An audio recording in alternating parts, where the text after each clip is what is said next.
Well, but I think it's interesting because people who have not done the work, they don't know that that's there. Like one thing I realized, because I've done a lot of these women's retreats in the last year, spiritual retreats, and the commonality was religious trauma as a child or other trauma. But for a lot of people, well, both. Or both, But yeah. not realizing Lots of usually both. both, and usually intimately tied somehow in some weird way. Yeah. But and it really stifles any type of growth, like you mentioned, going forward. And like even in in my rehab, the common theme is some childhood trauma, whatever that looks like. And in recent years, I had to sort of further define it because, when some people hear trauma, they're imagining the worst thing that could ever happen to a child. For Yeah, some people, big trauma T could just be trauma. a divorce, right? Yeah. I'm not saying just a divorce, but it could be just an upheaval in their lives that serves as the same kind of trauma that sticks in their universe for forever. And it's how they choose to cope with it is what dictates their life after that. Exactly. Well, it is. It's interesting how people start like trauma comparing, right? And it's like, no, no, no, no, no. And especially for people who grew up with subtle forms of trauma. Like I had a Mhm. coaching client once, and she never realized until we started working together how much of a narcissist her mother was and Mhm. how abusive her mother was to her.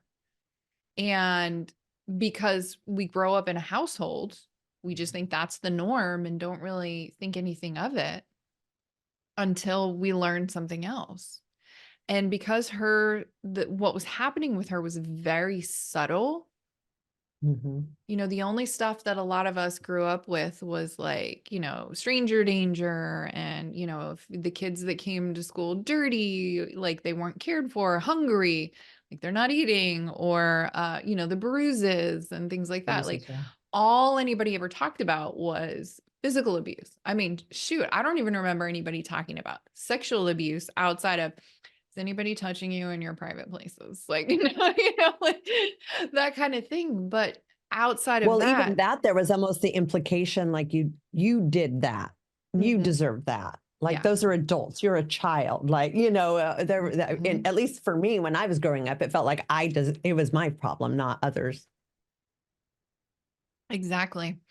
So what was interesting was the level at which what happened with her mom really set her up for low self-esteem, low confidence, um, a lot of self-doubt, and really never learning how to speak her truth. And most importantly, trust herself and others. Because Mm. it was a really subtle one. Like her mom could never say anything nice to her without a negative on the back end, Mhm. right? That was the pattern. So it was very like, oh, hey, great job on that, 98, but it wasn't 100, right? Like there's always Right. basically it was an always I love you, but right? Yep. A kind of situation. And so, that's that little T trauma, but that stuff is just as damaging as like the big T stuff. And I think For sure. what is unfortunate is how many people, because it's subtle, tiny things, Yeah. it's harder to dissect the story. It's harder to Or dissect even the recognize programming. it. Yeah. Or Yeah. even recognize it unless somebody's kind of processing through this with you. Yeah. And that's why I'm such an advocate of modalities where we don't even have to tell the story. I'm like, quit wasting time telling the story over and over and over again, right? Like there's a place Yep. for it. I know in your care, that would be something I would need to do because it's like, okay, we But have once we don't do one the time, right? AA Just no, philosophy. We don't exactly. share the war stories over and over Nope, again because we don't want to keep exactly. people stuck in that trauma. Yes. Yes. Right. Like if I've never spoken that truth, it needs to come out, but just once. But people Yeah. get so stuck into thinking they're in this healing journey, retelling the story, retelling the story, retelling. I'm like, you're just re-traumatizing yourself and you're actually keeping Yep. yourself stuck and staying victim to the past and the story. stop. Yeah, and you're identifying with the story, not who you really are as a person. Yes, Like you let that become exactly. who you are. That's not who you are. That's something that happened in your past, but now you think it is who you are. Yes, exactly. And it's like at some point, you can, one, stopping, no longer telling the story. But Yeah. the other part is, are you willing to do something different? Right? Pivoting away from always focusing on the past to focusing on, obviously, we've talked a lot today about being present, Yep. but also how what you're doing in the present moment can impact the future you're desiring to create. Right. Which is where action comes in because, Mm-hmm. I think we've both seen where people are just trying to zen out and create, this vision in their head, but there also has to be action behind it. It's awesome to have an amazing vision and purpose and all that, but you still got to take the steps going forward. You can't just dream it. I mean, maybe some people could just dream it into reality, but what I found is I got to work for that shit. Yeah, I always say effortless success still requires effort. Shit Yeah. just no longer feels hard. Mhm. That's the difference. Is you're Mhm. allowing it to be an easy aligned path with things like reflecting and doing collaborative thinking, then getting into planning, then action. Because that's actually the success formula. It's 50% thinking, 25% planning, 25% action. But you need all three elements to be Mhm. successful. Yeah. Because action creates clarity. People are like, well, I'm just not clear. So, you're just an analysis paralysis. And I'm like, no, that's just a control issue. Yeah. But once you do take action, it's amazing how action leads to clarity because you're going to say, oh, did this work or did this not work? Hey, now you know it works. Yeah, just make a decision, just take an action, right or wrong. Yeah. The only regrets I have is when I thought I should do something, but I didn't, or I shouldn't do Hmm. something and I did it anyway. That's the only time I've lived with quote unquote regrets is that inaction when I knew I should have taken action, Exactly. but whatever that looks like. Mm. So do you struggle? What would you say? So you work with, high performing entrepreneur type individuals. Mhm. What is the biggest block? Is it the action? Is it the responsibility? What part of that equation is the hardest to overcome? It's interesting because it's both. So it's the infinity loop between doing and being, right? Hmm. Action and feeling. And when you're actually moving like an infinity loop between the two, when you have both, that is what builds trust. Hmm. You can't have one without the other and actually build trust. Trust in self, trust in God, trust in others, whatever that looks like for you. It's just trust across the board. And so you've got to have that balance between what are you doing, but actions you're taking when you're focused on things that you have control over. Hmm. And then being willing and open to the experience of life, being present and also experiencing the emotions while being able to change the feelings around it, which are the meaning, the story you assign to the experience or the emotion. Right. And Right. so there's a lot to that. And so it's really, is it the story, the meaning, and then um oh, where was I going? I'll get it. Well, isn't It's it so isn't it funny. interesting that that's almost like the crux of the situation because like Yeah. we grew up where you don't have feelings and emotions. Yeah. And so you stuff them down and then that creates trauma because you're not allowed to have feelings and then you're being barraged like in today's times with if you don't like the way you feel, take this, take this, take this, Oh, take yeah. this, take Mask this. it. And so it's further stuffing down your feelings because feelings are now considered to be bad when in reality feelings are good. It's your They body, it's your are. mind, it's your spirit saying there's something not right, or this makes me feel a certain way. Why don't I look into that? Why am I feeling that way? Like that's what I work on with my clients a lot because they're so programmed to think that feelings are bad. And we just create a space where it's okay to have those feelings where they feel safe. And it's almost like the biggest burden just releases from them by being able to just safely express emotions and feelings without the need to shove it down or medicate it to make it not there. Yeah, it is. They're not avoiding it anymore. So Right. what I was going to say is it really ends up being the balance between meaning and control. Like, what are Mm, you trying to control in the doing sense, right? Are you trying to control things outside of your control or focusing on things outside of your control? Or are you focusing on things that are actually within your control, AKA your responsibility? mhm, Actually taking responsibility and ownership for you in that way. And then the being side being that meaning. What is this internal story, this dialogue, this feeling we're imparting on this experience? Are we calling it bad and negative in the survival mode? mm, Or are we able to find the gifts and the lessons? Like you said, observe the messenger that the mhm, emotions and the feelings are of like, oh, hey there, old story. I see you popping up. Okay.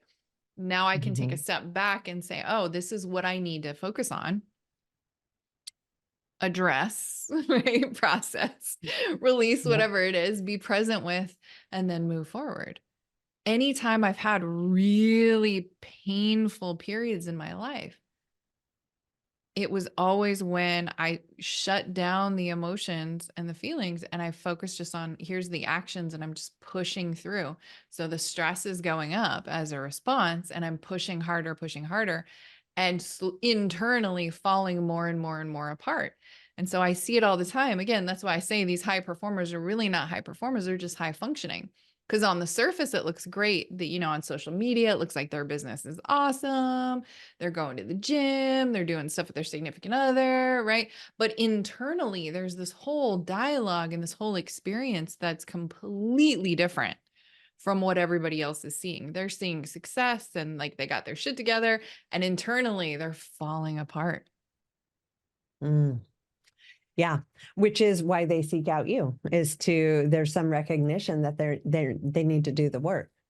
Or you, And because just I've going to already church been every numbing Sunday out for a isn't while. fixing it.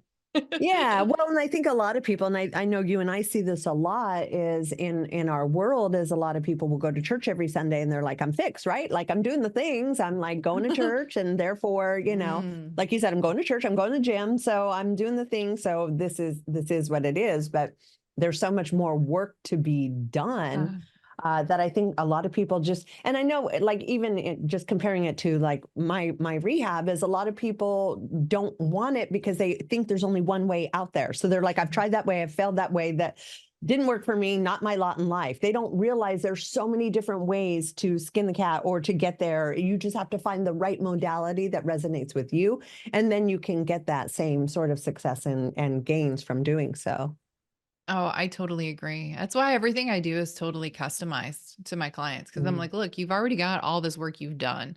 This is the place where we integrate and bring it all together because they've been doing the work in a compartmentalized way. If you're over here working on business strategy or marketing, it's only one tiny piece of the puzzle.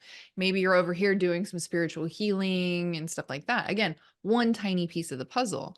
If you're not working on all of you, at the same time, all the pieces, bringing it all together, your success will stay compartmentalized because your work has been compartmentalized. Right. mhm. So now it's that opportunity to just bring it all together in that really customized fashion. And it's really interesting to be able to eliminate a lot of the unnecessary stuff because it's like a Yeah. lot of this stuff that's keeping you burned out and overwhelmed is all of this hopping between these compartments. Mhm. But I like showing up to everything as all of me and bringing all of that to the table, and it makes everything easier and more effortless. And it's Yeah. far less work to get to where you want to go that way. Well, and that's truly living and experiencing the authenticity that we are. The more we lean into what we are physically, mentally, spiritually, emotionally, and just embrace it and be like, this is, I mean, not saying, you're going to accept your flaws and you're just going to be that way because that's who you are. Like, it's a constant work in progress. But I think people really respond to people that they feel are genuine, which means people that are walking their walk, leading from the front and speaking their truth because it's true. And people pick up on that.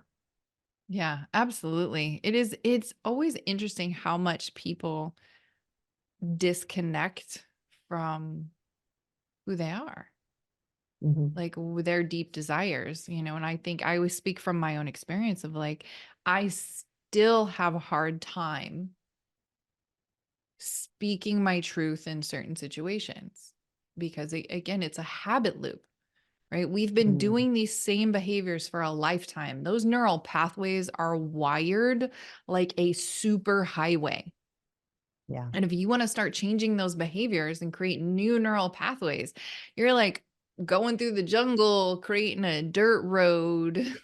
And the more you're doing the hard thing, the not default thing, the not your lowest standard, which is your default, which usually is sabotaging behaviors Hmm. Hmm. of all the numbing out and the avoidance, especially with Oh, yeah. work, right? That goes back to that hustle thing. I'm like, if your unhealthy coping is workaholic, hustle. Right? You're creating a lot of success on the surface while, losing a bit of your soul along the way, or your health, or your marriage, or your kids. So, you're creating this dirt road, and it's like the more you're willing to travel the dirt road, it slowly keeps getting upgraded. And the more you're upgrading it, now it's like a paved road. And now it's maybe like a 2-lane road. Now it's a highway, Yeah. right? Like the more you do it, and then the old one degrades. And it's Yeah. great that we have this neuroplasticity in my nerdy science self, but as my spiritual self saying, I love the power of choice, that nothing is ever set in stone. I in any moment can choose who I desire to be and how I want to live my life, and allow myself to really, since I'm such a foodie, savor the moment, Mm. right? Marinate in the experience.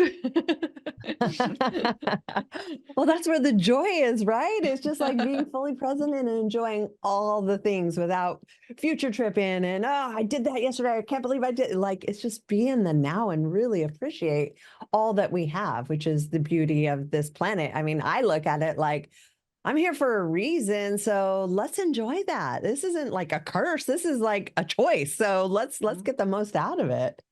Exactly. And really being able to, impact in the ways that we're called.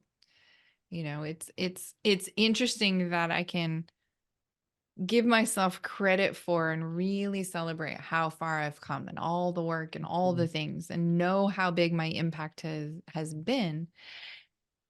Have gratitude for that, right? Not the platitude gratitudes, because going back to what you were saying, right? Go to church, do the things, but all it is a check the box, Yep. not the experience of it. So I would always say, hey, who does their gratitudes every day and it's the same damn gratitude every day? Like, no, you're just checking a box. You're not Yep. experiencing gratitude.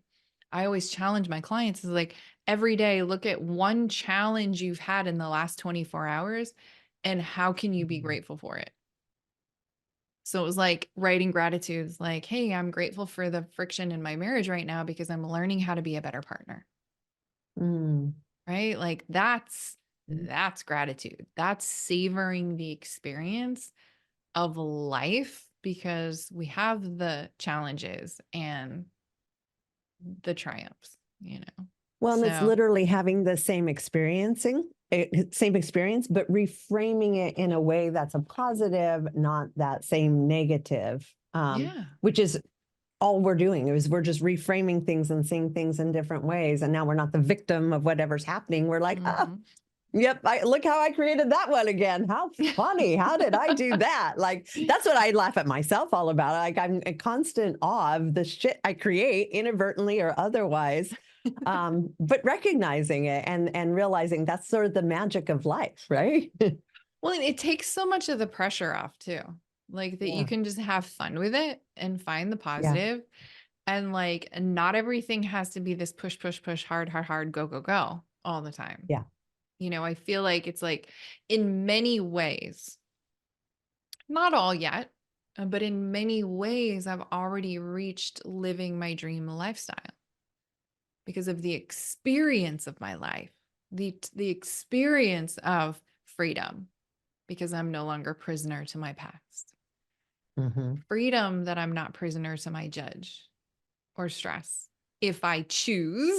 Because again, life happens, business happens, relationships Yep. happen. We're Shit, never pandemics happen, like shit you can't right. even prepare for. You're like, oh, well, that's a new one. I'm like, it's never about being eliminating the sabotage.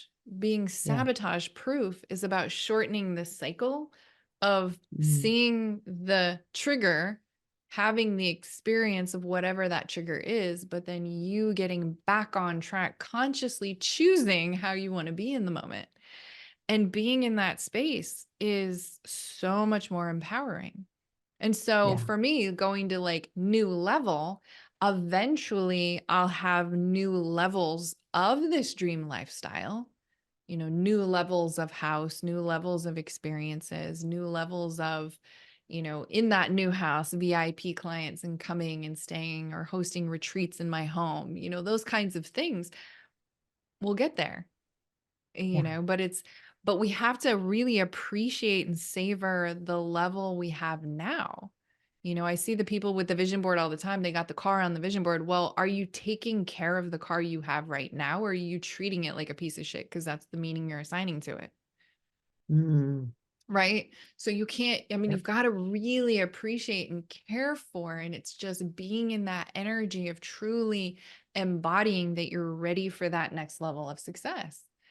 And most importantly, the more you're able to slow down and be present, the more you see the constant communication from the universe pointing you in the right direction, Hmm. trusting the nudges. Because the more I'm in control and like have those blinders on of where I'm going versus leaning back and creating the vacuum of like what I want coming in and filling the vacuum, the Mm. opportunities, the experiences, like nature does not like a vacuum. Like if you go Yep. into science, yeah, there's like zero vacuums. So if you stop charging forward and actually step back a little bit, not step back, lean back a little bit to receive, right? You create that vacuum and the stuff's going to come to you. Like it's a playful game now to see all the little divine nudges. But at the Yep. same time, I can have the divine nudges like, I'm not sure what that is. So I'm not even going to assign meaning to it. I'm just going to make sure I take the appropriate actions to follow through with, whatever I'm interpreting here. I love that. And you're right. A lot of times it is just recognizing it. It's so interesting because, like, when I found spirituality, you were not your body. So I was very much like, I get that. That makes sense to me. But in recent times, really learning, like, the body keeps the score. Like, your Mm-hmm. body is its own smart thing. And sometimes you Mm-hmm. have to listen to your body. Like, if your brain isn't getting it, your spirit isn't getting it, your body can sometimes chime in and say, oh, I got a stomach ache. Why the fuck do I got a stomach ache? I ate the same thing. It's like, well, maybe you need to listen. Like, and Mm-hmm. again, that's just like recognizing the signs physically, spiritually, around you, in your environment, in your head. Like, it's just being aware of what's happening to pick up on those little nuances. But you've got to be able to be present and pay attention to receive the Right. messages. But Right. it's, but if we're always in that state of control, we're not open to receive. Right. And Which that has was, been my big lesson last year, was yeah. being, and again, associated with trauma. I was afraid to receive because that meant I owed and blah, blah, blah, so there's all the Mm, shit that the gets meaning and attached. the And then you stories, right? Yep, yep, yep. And then you got to go, okay, I can just receive without having to owe somebody. It's okay. And then once I kind Mhm. of had that realization, it was like, then like you said, I leaned back and the receiving started, which is amazing. Yeah, exactly. And it is. And it's just having a sense of ease and peace by choice. Things are not Mhm. perfect by any means, but I can choose how I want to experience my life, how I Yeah. want to experience my business, how I want to experience my health, my marriage, my mindset, my relationships. Love that. So what does a day in Stacy's life looks like of integration of all the things? I'm assuming there's an integration of all the things we talked about. What does your day look like? How much time do you invest in doing these different things? So it depends on what kind of lane it is. So in terms of my kind of standard schedule is 9 to 4 Monday through Thursday. So it's a Of work. 4-day work week. 2 days are office days. Monday and Wednesday are usually 100% office only. So there's the on the businesses office day, and there's kind of the in the businesses office day as far as like content creation, course stuff, Mm. that kind of stuff, serving clients or whatever. And then there's 2 days, Tuesday and Thursday in the afternoons is specifically for all of my meetings. So it's and even in the morning is team meetings. So those are my peopling days. So I've got to have my peopling days, my non-peopling days. But it's a peak performance thing, right? So I've batched all of my like tasks and like things that I need to do for the ones that require a high level of focus and concentration and being able to get into flow state. That's my Monday and Wednesday. Like, don't interrupt me. I'm not doing any of Mhm. the external stuff. And so by combining all of the uh, people stuff, right? The team meetings and the sales calls, the networking calls, the client calls, coaching, all of that on Tuesdays and Thursdays. That's a very different energy and it's a different focus. And so Mhm. I'm very thoughtful about how I manage my schedule because I moved away from managing my time and focus instead on managing my energy. And so Mhm. I put the things that are hard in the morning because it's easier to do the things that are hard when you have the energy to do it, get it done, and then the rest of your day is easier. And then the things that do not drain you, right? So for me, doing things like coaching calls, virtual coffees, things like that, those are just effortless to me because it's my zone of genius. It energizes me. So I can do all those in the afternoon because it's going to Mm. help kind of recharge my batteries. It's easy to do. It doesn't require a lot of like brain power, Yeah, right? Like yeah. all the planning and strategy. And that's why I focus on like the heaviest planning strategy, hardest things are my Mondays and my office days. So, and then Fridays are usually my free day or spillover. So it kind of flip flops depending on what it is. So, yeah. And then do you do meditation and working out every day, or do you do other practices? Is that like a big part of your regular routine as well? Yeah, I do have a daily AM PM routine that I do. I have a paper tracker. My Mhm. clients use the paper tracker, even on their weekly accountability form. I'm like, send me a photo of your tracker, like keep it simple, right? And it can ebb and flow. So I've gone through periods of time where I was doing like daily meditation, like meditating daily for a year. I do my gratitudes. That's one non-negotiable. Mhm. Period. What I'm doing as far as like exercise or physical activity can vary depending on what I'm doing nutritionally. So like if I'm doing a cleanse or a reboot or a water fast, right? Like what I'm doing with the physical activity varies. Um, sometimes I go through periods of time where I'm reading. Sometimes that'll move into audiobooks, or maybe I'm going through a Mhm. program where I'm challenging myself with doing like daily exercises and activities. I just make sure that whatever that priority is, I write them down and I'm checking, did I do it or did I not? My supplements are on there, uh, just different things like that. So, Is this a checklist you like look at before you go to bed just to see if you yep, did it, or is it it's like I on the need to refer nightstand. back to that so I don't forget? It's on the nightstand and it's just the Yeah, thing that I can see first thing in the morning, last thing before I go to bed. Did I nice. do my stuff? In your AM, you've got noon, midnight to noon for your AM, but it's like, hey, it's right there. It's easy. The journal's right there on the edge of the bed. So, Yeah. I've made the bar very low to getting these things done, but I've been doing it for 10 years now. Right. So, Well, it you doesn't know, matter how easy or hard you get that oxytocin when you mark something hmm off. It's like, yeah, done, sweet. yep. Yay, I made Well, my bed. Yay. exactly, exactly. And for so many people getting the dopamine hit, the problem is they're The bored with dopamine. work because they're getting the dopamine hit not with the work, but when they take a break, that's when they go check texts, socials, emails, right? That's where they're getting the fast dopamine. So of course work feels hard. You know, Yeah. when I work with so many people on focus, flow, peak performance, I'm like, look, you got to do a little bit of a dopamine detox here. Like it's time to uninstall your email app or your social app off your phone. Like, you Hmm. know, we need to talk Hmm. about where you're getting it. If you're engaging more in social media or whatever, and it's actually affecting your interest in sex and intimacy, right? It's all about that dopamine. You're just getting it That's a elsewhere. problem. It is a problem. That's a problem if you're getting it from that. Yeah. Hmm. At least Yeah. if you're in a relationship. I mean, I guess if you're not in a relationship, it's probably not as important, but certainly. Well, I mean, and we're always in a relationship with ourselves. So if we're not getting a True. dopamine hit by the things that we say we are important to us, but we're getting a dopamine hit from these other things, right? Again, we might need to be a dopamine detox.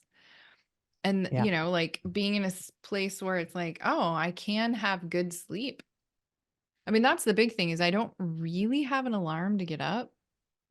Same. I do have a set bedtime and I do have a max wake up time, but some mornings I'm up at 5 because that's what my body wants. Some mornings I'm up at 7:15 because that's what my body wants. Hmm. So, but my big thing is I have out my AM routine I've made light because I've recognized my greatest productivity is in the morning. So I have a very light morning routine and just get into the flow of my day, planning my day with intention. What are my top priorities? And doing the hard things first when I have the most energy. Then I can Mm. do the other stuff in the evening or afternoon. So, I love that. Yeah, I know energy. I'm thinking back to our talk on stage, and I'm sorry, I know we're going to wrap this up quickly, but energy was a big thing. What gives you energy, what doesn't give you energy, and then how to either offload the things that don't give you energy or put them where you have the most energy and be done with them. So I love that concept. I think everybody could follow that for sure. And that's where that whole, you got to, how does this feel? You got to like be present enough to be aware of how your energy feels doing certain things. yeah, it's the strain and recovery, right? Is like if being on a Zoom call is straining to you and you feel like ugh afterwards, right? Maybe it's a matter of switching that out to either doing less, batching them together, Mm. or moving them to in person or maybe an alternative, right? So that's why, and that's when I did the talk, I was like, automate, delegate, eliminate, or alternate, because not a lot of people think of what's an alternate activity that I can do for this thing. So if it Mm. does strain you, but then there's those Hmm. things in your zone of genius that energize you. And those are the things that like time disappears. It feels absolutely effortless. It's so easy to you that you might even forget that it's hard to other people. And then keeping in mind, zone of genius is not necessarily your superpower. Your superpowers are Mm. things you're rock star at, you are great at, but it can still strain you. Mm. So Interesting. I am great at organizing things, systematizing things, but depending on the context, right? All of that strategic planning and stuff like that, it's a superpower, it's a gift finding the easiest solution for other people and all of that. But when it comes to my own stuff, like it feels so hard. But all of that is superpower stuff. Great at it, but it doesn't necessarily energize me. Energizing is more in the, hey, let's get to the root. Let's find the easiest solution to move forward, problem solving, all of those things, and really getting into, okay, here's your pathway to better performance or productivity or communicating better with your team. But a lot of the dissecting and kind of, yeah, I'm just like, no, okay. But there's a lot of Would things you that say? I'm great at that I'm like, nope, not my zone of genius. Yeah, don't want to do that. Yep, yep, Uh-uh. same. Would you say there's more energy? And I already know the answer to this, but for myself, if you're aligned with your purpose, like that gives you like the most energy I would in your say actions. when you are aligned with spending more of your time in your zone of genius, which your genius Mhm. zone generally is analogous to your purpose. Yeah. So, for example, well, and I mean, if we really want to go down that pathway around purpose, I think everybody's purpose is the same. Is Mm. really just step into your highest level of contribution, right? How can you help? How can you leave the world a better place, right? It's kind of Yep. everybody. Like they're called to do something. What that looks like is different for everybody. And that's going to be more about your genius zone, right? What's the thing that's easy and effortless to you? Because no matter what it is, it's monetizable because it's not easy to somebody else. So Mm. the more you do the things that fill your cup and charge your batteries, the easier and more energized you are. Then if you do have the things that drain you, we all do, we're not going to eliminate 100% of the things that drain you, then that's where you do those other things to fill your cup, the meditation, the exercise, whatever those things are for you. Yep. Charge the I love batteries. that. Quarterly vacations. Sounds amazing. Somewhere Right? really tropical and warm right now sounds amazing. Exactly. And it's why I live in Florida and then why we Ah, travel to places like Cancun and Jamaica. so smart. Yep. Yep. There's Right. something about that tropical where I'm instantly like, I'm fine, Ah. whatever. Like literally the second I get off a plane in a tropical place, I am instantly on vacation. Doesn't Yeah, matter. exactly. Yeah. I love what you said about purpose because I mean, for me, it's obvious. Oh, your purpose is to help people. And forever, I was like, of course, that's my purpose. I help people. That's what I do. And recently I'm like, no, no. Mm. Is it that you help people or that you empower people to help themselves? Yes, that's what I do. Yeah, That's the vehicle I use to be of service. exactly. And that's the nuance we discover along the way. That's the Yeah. same thing, for me, it's like it's empowering people or it's opening people up to seeing and connecting to the parts of themselves they've been avoiding. Yes. Whatever that is, if I can inspire someone to do something different and take action, I'm like, hey, I did my job. Yep. 100%. We're Right. not fixing it. They're not broken. I'm Yeah. not helping. I mean, I am, but it's more empowering them to do it, the work themselves. And then it's real because it's Mhm. like, I did that. You showed me the way, but I walked the walk. And then Mhm. I like, especially with people overcoming addiction, that is paramount because they do not like to be told what to do and they're somewhat rebellious by nature. But if you could just sort of set the crumbs there and they follow it and it's real for them, then it's lifelong. Exactly. Well, and for people like us too who come from our trauma journeys and have those like rescuer tendencies too. Early in my coaching journey, it was a lot of I found where I wanted it more than they did, right? And I Mhm. was right. So that's that old rescuer energy. I'm like, Yep. nope, Oh, this is yeah. not my job and that's not my responsibility. I lean back. I can present the doorway. I can even make a little bit of extra and open the door for you, but you have to be the one to walk through it. Yep. But that's when everything changes for the better. Right. Well, and it's such a huge concept because, especially with addiction, there's enabling and when is it not Mhm. enabling, but it's actually helping, but it's not helping too much. It's like it's big for people like us. It's a big part, at Mhm. least I know for myself, it's a big part of my history with that whole rescuing and self-worth and all that kind of stuff. Oh yeah. And balancing the empathy with the accountability, right? Yes. Like that's another one too for people who are called to be of service in this way of like helping people and being in the people business. Yes. Right?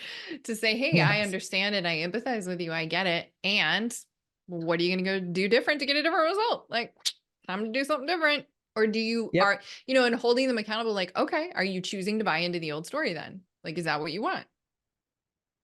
Right. And you can do that with love. You can be accountable with love and empathy. And it's like, I think a lot of people struggle with that, especially when they're in coaching, mentoring, different types of service providing, and that, or just in relationships in general, because we all have them.